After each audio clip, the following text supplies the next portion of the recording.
Comment un homme pauvre, n'appartenant à aucune famille noble, a-t-il pu atteindre le sommet du pouvoir à Rome et en devenir le maître incontesté? Comment a-t-il réussi à mener ses armées vers les plus grandes victoires avant de sombrer dans une spirale de violence et de vengeance? Voici l'histoire de Caius Marius, l'homme qui a transformé l'armée romaine à jamais, s'élevant du bas de l'échelle jusqu'au sommet, avant de chuter de manière fracassante. Gaius Marius est né en 157 avant Jésus-Christ. J.C. dans le village d'Arpinum, en Italie, au sein d'une famille pauvre du peuple. Il n'avait ni nom de famille noble, ni richesse, mais il possédait quelque chose de bien plus précieux, une détermination inébranlable. Dès son plus jeune âge, son rêve était de devenir un grand soldat, malgré le fait que l'aristocratie monopolisait les postes militaires.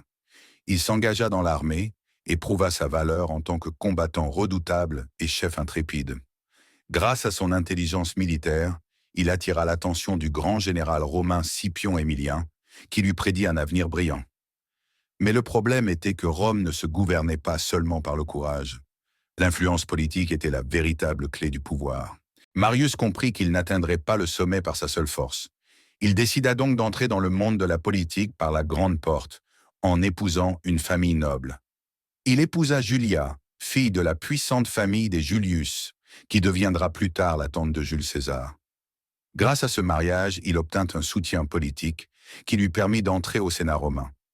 En 106 avant J.C., il fut élu consul de Rome, la plus haute fonction politique, bien qu'il ne soit pas noble, ce qui était presque impossible à cette époque.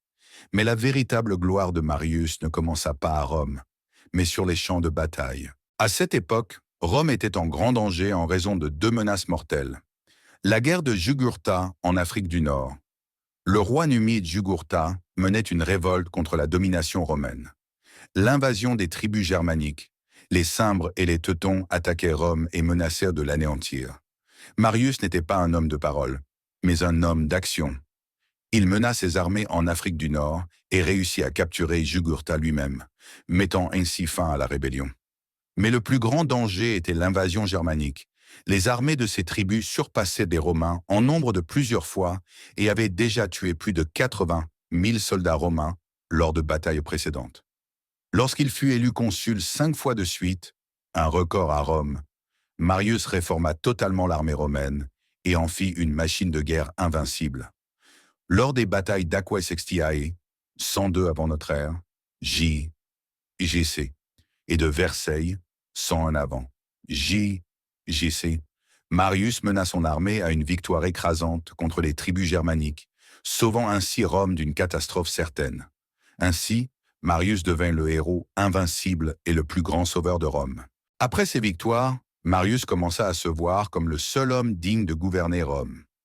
En Centavo, J.C., il s'allie avec le politicien populiste Saturninus et commença à faire passer des lois renforçant son pouvoir.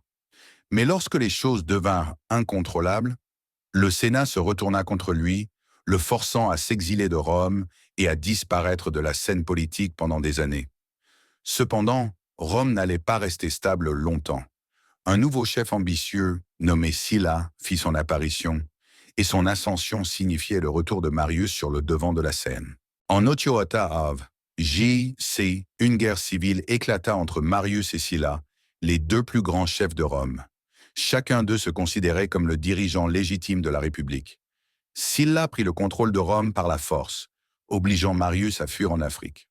Mais Marius n'était pas prêt à accepter la défaite. Il rassembla une armée de partisans et revint à Rome par la force en 97 avant Jésus-Christ. Jour après Jésus-Christ. C'est alors que Marius passa du statut de héros populaire à celui de tyran sanguinaire. En entrant dans Rome, il lança une campagne de vengeance brutale, ordonnant l'exécution de tous ses ennemis politiques sans procès. Il fit tuer des centaines de sénateurs, plongeant Rome dans un bain de sang. Une fois son pouvoir rétabli, il se déclara consul pour la 7e fois, un exploit que personne avant lui n'avait accompli. Mais sa vengeance fut de courte durée, car la mort l'attendait au tournant. Quelques mois après son retour au pouvoir, Marius tomba malade d'un mal mystérieux. Certains disent la folie, d'autres une pneumonie, et mourut en janvier 86 avant Jésus-Christ. J.C., à l'âge de 70 ans. Il ne périt pas sous l'épée d'un ennemi, ni sur un champ de bataille, mais seul dans son lit, après avoir perdu tous ses amis à cause de sa brutalité. Après sa mort, Sylla revint à Rome et ordonna d'effacer son nom de l'histoire, mais il ne put effacer son immense héritage militaire. La leçon de l'histoire. L'opportunité vient à ceux qui la méritent. Bien qu'il soit issu d'une classe pauvre, il est devenu l'homme le plus puissant de Rome grâce à son intelligence et à son courage. La véritable réforme peut venir de l'extérieur. Marius a transformé à jamais le système militaire romain, rendant les soldats dépendants de leur chef plutôt que du Sénat. Le pouvoir absolu corrompt ceux qui le détiennent. Il a commencé comme un chef aimé, mais il a fini en tyran, tuant ses amis avant ses ennemis. Ainsi, Caius Marius est resté dans l'histoire, non seulement comme l'un des plus grands généraux de Rome, mais aussi comme un homme parti de rien pour atteindre le sommet, avant de chuter à cause de son ambition sans limite.